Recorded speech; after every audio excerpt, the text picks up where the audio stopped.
Hello and welcome to ARIRANG News. It's Wednesday, October 8th here in Korea. Live from Seoul, I'm Laah Hyun-kyung.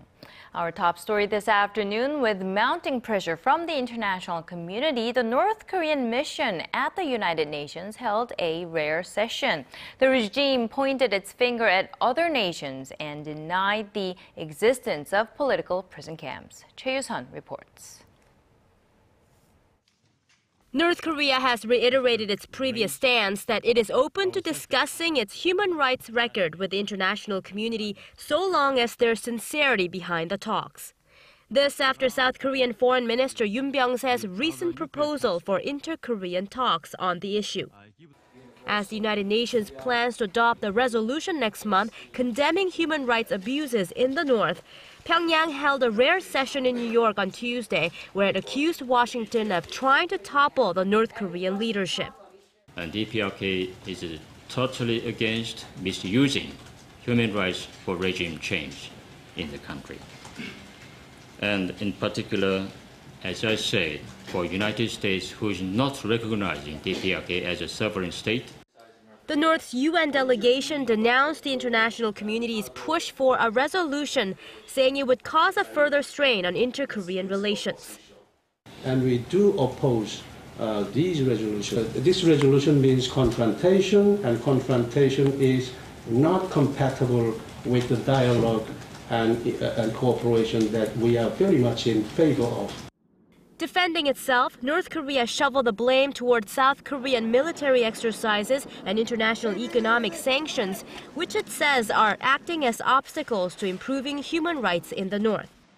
When asked about the North's political prison camps, which the UN recommended be shut down, a North Korean delegate denied the existence of such facilities, acknowledging only that his country runs labor camps. Choi You-sun, ARIRANG News.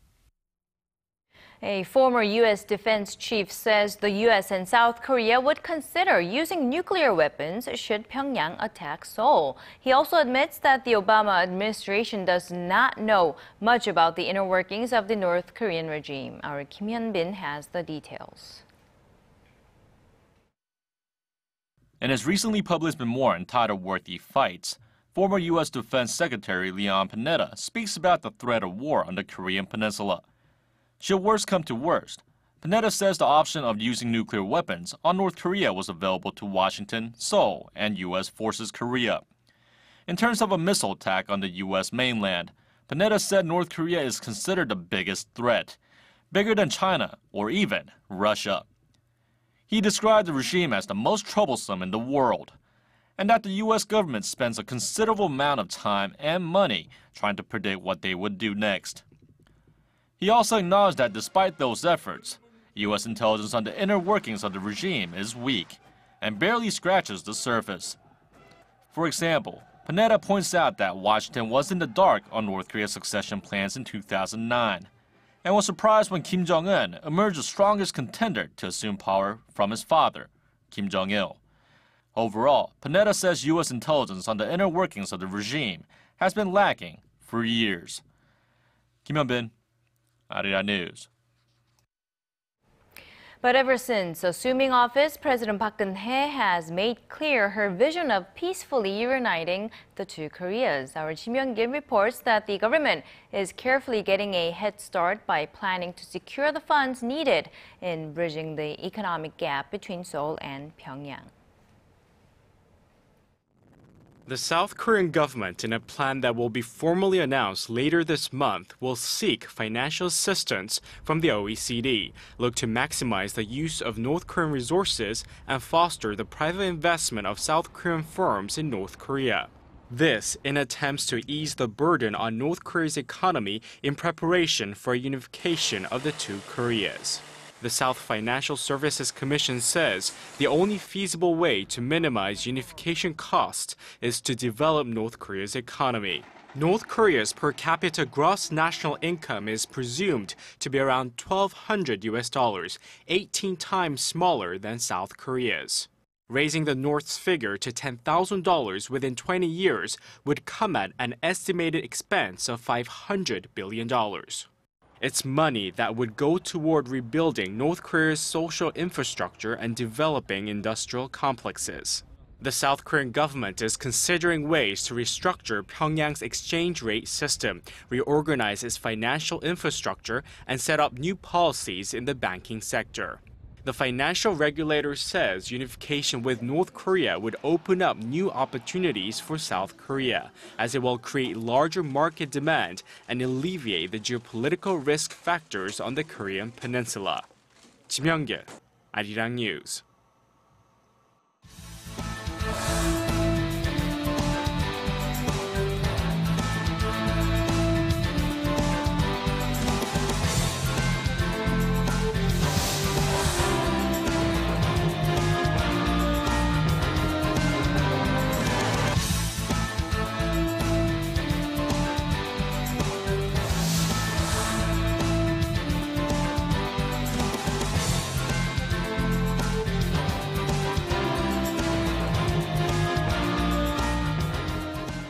The International Monetary Fund has lowered its outlook for the global economy, citing a slowdown in the Eurozone and a less optimistic outlook for some emerging economies. But it has kept this year's outlook for Korea at 3.7%. Our Kim Min-ji has this next report. The International Monetary Fund has slightly lowered its outlook for the global economy for this year and the next, but has maintained Korea's growth forecast for this year. The IMF says it expects Asia's fourth largest economy to expand 3.7% in 2014 on the back of increased exports and investments. The figure is unchanged from its previous forecast in April and is in line with the Korean government's projection. The fund raised its growth outlook by 0.2 percentage points to 4% for 2015. For the global economy, the IMF downwardly revised its growth forecast to 3.3% for this year, reflecting the slowdown in the Eurozone and a less optimistic outlook for several emerging economies. This is 0.1 percentage points down from its earlier forecast in July. However, the IMF does expect the global economy to pick up steam next year despite a lowered projection. It left the growth projection unchanged for advanced economies for this year, but downgraded the forecast slightly for 2015. The fund lowered the forecast for emerging economies for both this year and the next. The IMF said that while the world economy is showing signs of recovery, growth may fall short of expectations due to increased downside risks such as geopolitical tensions and possibilities of an extended period of low inflation. The fund also stressed the need for cash-rich nations such as Germany to make large public investments in order to keep the global economy on a recovery track, while noting that a number of major economies are falling behind. Kim Min-ji, ARIRANG News. With external uncertainties, chief among them being the weakening Japanese yen, the government plans to pour in additional stimulus measures aimed at helping Korea's small and mid-sized firms overcome sluggish domestic demand. Our Kim Ji-yeon has this next story. The Korean government will inject an additional $4.7 billion on top of the $24 billion worth of policy funds it plans to spend this year to boost economic growth. Under the plan, around $3.3 billion will be spent on the provision of financial loans to encourage small and mid-sized companies to import more. $650 million will be spent solely on boosting facilities investment. The remainder, $370 million, will be used to support the Export-Import Bank of Korea to promote the country's exports. The government says it will also increase the number of duty-free shops to meet rising demand from Chinese tourists visiting Korea. Also, a separate amount of more than $930 million will go on increasing financial support to Korean exporters to Japan, particularly small and mid-sized companies, to help them ride the wave of the weakening Japanese currency. If the plan succeeds, the government says it expects the economy to grow by a maximum of an extra 0.2 percentage point in the fourth quarter and reach its yearly target of 3.7%. The measures come amid mixed signals about how stable Korea's economic recovery is. Business sentiment among Korean companies edged up in September from the previous month, but the latest industrial output dropped by 0.6% in August from the previous month. This switched to negative growth for the first time in 3 months. Facilities investment also dropped more than 10% in August from the previous month. 김지연, ARIRANG News. Korea has welcomed a record number of Chinese tourists in recent years, and naturally the tourism industry was more than happy to ride on the trend. However, experts say the real task starts now. Our Connie Kim takes a closer look. Less than a third of Chinese tourists who come to Korea these days plan to make a return trip. It's a trend that has the tourism sector here worried, with a recent survey showing that the industry as a whole is expecting a decline in the fourth quarter. Identifying the problems is a first step. For one, Chinese tourists spend more than half of their money on shopping during their stay in Korea, which experts say poses issues over the long term. The product brands these tourists buy are mostly global ones that can be bought in other countries as well. If Korea starts losing price competitiveness, it won't be as appealing for the Chinese to visit Korea. Peck says demand among Chinese travelers for leisure activities will rise as their income levels do. For that reason, it's recommended that Korea begin investing more time and energy into culture, leisure, and entertainment travel packages that are unique to Korea. I wish there were more chances to experience Korean culture, such as trying on the traditional costume hanbok and more tours outside of Seoul. I personally want to go down to Chuncheon to taste their trademark chicken dish, 닭갈비. I want to visit Busan and also try making chicken ginseng soup and kimchi while I'm here. The availability of affordable accommodations is another hurdle for Korea's tourism market. There are some 190 tourist hotels currently in Seoul, but less than 1/5 are 2- to 3-star hotels. Now that keeps many Chinese tourists from booking return flights to Korea, and government regulations are holding back new construction projects. Hotels are currently banned from being within 200 meters of a school, but because of the growing demand for accommodations, this regulation is expected to be eased in the long term. The shopping may be luring Chinese tourists here now, but Korea will need to show it has more to offer to keep the millions of Chinese visitors coming year after year. Connie Kim, ARIRANG News. In a dispute with Microsoft, Samsung Electronics has filed for an international arbitration hearing. Samsung wants to settle the dispute at the International Court of Arbitration in Hong Kong, while Microsoft wants the case heard in New York, where a suit was first filed 2 months ago. The legal battle is over a royalty agreement made in 2011. The U.S. company claims Samsung unilaterally decided not to abide by the contract. Now, Samsung failed to pay the interest of nearly $7 million for a delay of payment in 2013, stating that Microsoft's acquisition of Nokia breached their cross-licensing deal. Bringing you the fresh updates from stories breaking in Korea and abroad.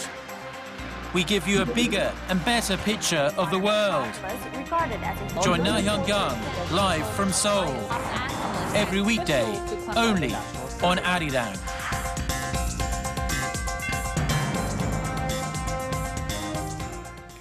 China's Yunnan province was shaken again last night after being struck by a powerful earthquake 2 months ago. At least one person has died, but injuries are numbering in the hundreds. Our Kwon So-ah reports.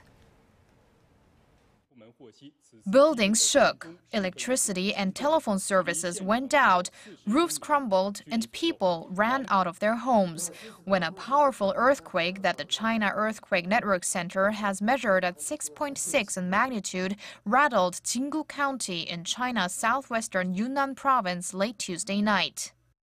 Officially, at least one person has been killed and more than 320 injured. Some local media reports say 5 people have lost their lives. The epicenter was located 85 kilometers from Pu'er City, an underdeveloped yet densely populated area made up of various ethnic minorities. The tremors were also felt in Yunnan province's capital of Kunming and other neighboring cities. Chinese geological officials say the quake was just 5 kilometers deep, another factor that could worsen damage. Local authorities said the earthquake has already affected close to 100,000 people, of which more than 50,000 have been displaced. Chinese Prime Minister Li Keqiang has ordered immediate rescue operations. Around 1,000 emergency officials are on site to attend to those in need. Some have said that the damage is not as bad as the magnitude 6.3 quake that struck the same region 2 months ago, killing more than 600 people. Kwon So-ah, ARIRANG News. Formal dialogue between pro-democracy activists and high-level Hong Kong officials will take place this Friday, but student leaders have already expressed concern over the limited scope of the proposed talks, as they will be within the framework of the Basic Law or Hong Kong's constitution. Local authorities say the universal suffrage that the students are demanding in the 2017 chief executive election runs squarely against those rules. Student leaders called on protesters to continue their demonstrations until a breakthrough is made. Now, the prolonged movement is affecting the local economy as well. The Hong Kong Retail Management Association says companies in Hong Kong saw their sales dip by as much as 80% during the otherwise commercially lucrative Golden Week holiday. Turkey's president is pressing for more U.S.-led coalition airstrikes on the strategic Syrian border town of Kobani. The president said it was about to fall to Islamic State militants who are making up ground in a 3-week assault despite fierce fighting by Kurdish forces. He told an audience at a refugee camp in the Turkish border that ground operations were needed for a successful defense. Coalition airstrikes hit more IS military targets on Monday and Tuesday. The UK-based Syrian Observatory for Human Rights said more than 400 civilians and fighters on both sides have died in the 3-week-long battle. If you are an avid fan of Korea's ancient palaces, you will know that a part of Deoksugung Palace in Seoul had been off-limits for the past few years, but visitors will be able to take a look around that area starting next week. Our Park Ji-won tells us more. Completed in 1910, Seokjojeon is a Western-style stone building, part of Deoksugung Palace in central Seoul. Designed by British architect G.R. Harding, the 3-story hall was built according to the 18th century European court style, and it housed King Gojong's sleeping quarters and audience rooms. The building went through so many alterations during more than 35 years of Japanese occupation in the early 20th century and following the Korean War. And Seokjojeon now opens to the public after 5 years of restoration work, which cost some $13 million. We have put items that have been stored at the National Palace Museum of Korea, but in their original position, after thoroughly studying old pictures and doing our own research. Seokjojeon will open to the public from next Monday. Visitors can see over 130 displayed items inside the building, including about 40 pieces of original furniture set up at the time of the building's establishment. Visitors can also watch documentaries about Korea's modern history and King Gojong and his royal families. King Gojong was the final king of Joseon dynasty that lasted some 600 years and the first emperor of the short-lived Great Korean Empire, which was forcefully annexed by Japan. Historians have shown us that Seokjojeon is not a symbol of foreign annexation, but a symbol of King Gojong's willingness for independent modernization. So this hall is of great historic importance to Korea. Seokjojeon, a grand building that has bore witness to some of the most vivid parts of Korea's modern history, is finally back with the Korean people some 104 years after its establishment. Park Ji-won, ARIRANG News. When you think about Korea's export items, manufactured goods probably come to mind first. But there are people here in Korea that have been striving to change that perception. Im Yoon-hee has our next story. It's been a decade now since the performing arts market in Seoul first made its debut, with the clear intention of creating a place where Korean performers can meet international artists and companies. And just like any other market, there are buyers and there are sellers. Those from foreign countries looking to bring Korean performances into their homeland get the chance to purchase these performances and export them abroad. And now, 760 performances later, PAMS has made connections with over 60 different countries, connecting performers to buyers around the world. I am looking at the younger companies. I'm looking at hip-hop, which I have a couple of times programmed hip-hop companies from Korea because they are fantastic dancers. So I'm really looking at the whole width of Korean dance. Korea's modern and contemporary art has rapidly been flourishing over the years, with each new generation coming up with even more clever and even more creative works than those before them. And all of this expansion was due in large part to Korea's international exchange and cooperation. Now PAMS is a rich source for further development.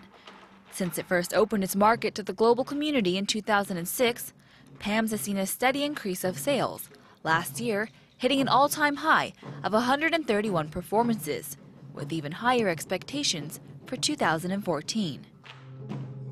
And this year, under the theme of a window to contemporary performing arts in Asia, PAMS is offering a unique mixture of performance events that range in both style and category.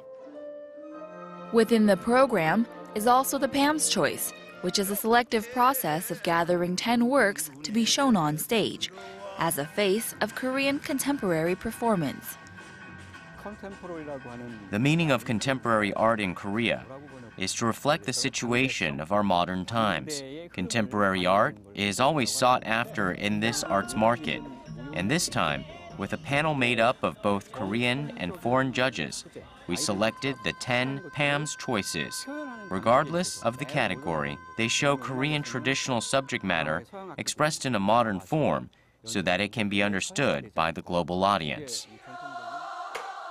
PAMS has become the largest performing arts market in Asia, where Korean performers of all ages and backgrounds gather to help further establish itself as truly a window to the contemporary performing arts community of Asia. And it's through these transactions that Korea's culture can grow and be shared with other countries around the world. Im Yoon-hee, ARIRANG News.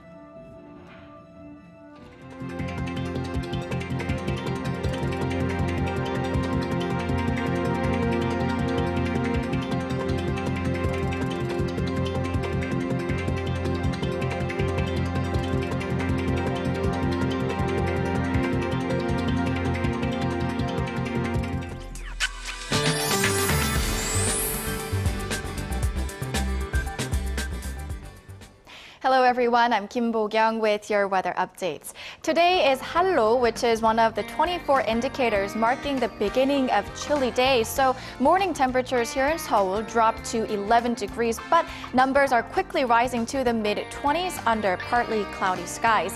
And it looks like this lovely autumn weather will stick around. Now, today we'll be able to check out the first total lunar eclipse in 3 years at around 7:24 p.m. Korea time, and it looks like clear skies will make it easy for us to view the eclipse anywhere in the country.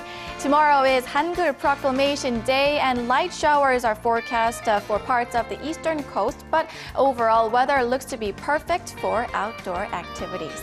On to the readings. Seoul hits 23, Daegu and Gwangju 25, Busan 24. On to other regions. Jeju reaches 23, Dokdo 21, Mount Kumgang 13. That's all the updates I have for Korea, but let's take a look at the international weather.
And that beautiful scenery brings us to the end of our newscast. More news coming up in about 90 minutes time at 6 p.m. Korea time. I'll see you then.